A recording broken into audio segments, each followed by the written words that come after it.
deduction. Yeah. The president has said he wouldn't sign any tax hikes on people making less than $400,000 a year.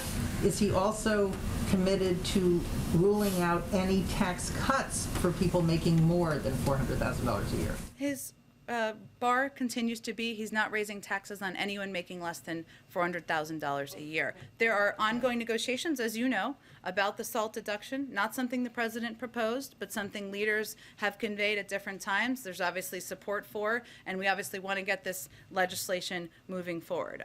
We expect the final legislation will address some of the most unfair results of the 2017 tax law SALT provision, particularly its impact on middle-class taxpayers and the uncertainty it caused. And the president expects it to be fully paid for. But again, his bar has not changed. We, of course, want to cut taxes for people, middle-class families across the... Make over $400,000? Again, this is not a proposal that the president proposed himself, but it is something, as you know, that there is support for different versions of it in Congress. It's currently being negotiated.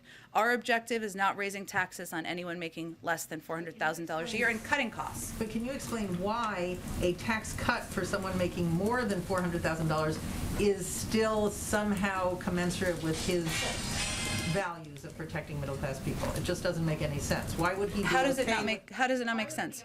A tax cut for someone making more than $400,000? Is that raising taxes on somebody making less than $400,000? No, so that's all you're promised. Just no tax hikes for somebody under $400,000. Tax cuts for people over that. That's possible. I think the totality of the bill, which is the most important piece here, is cutting costs for the American people.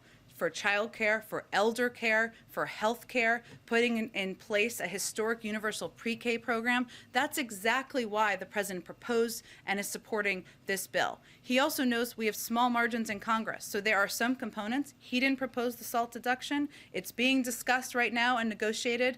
We'll see what the final outcome and package looks like.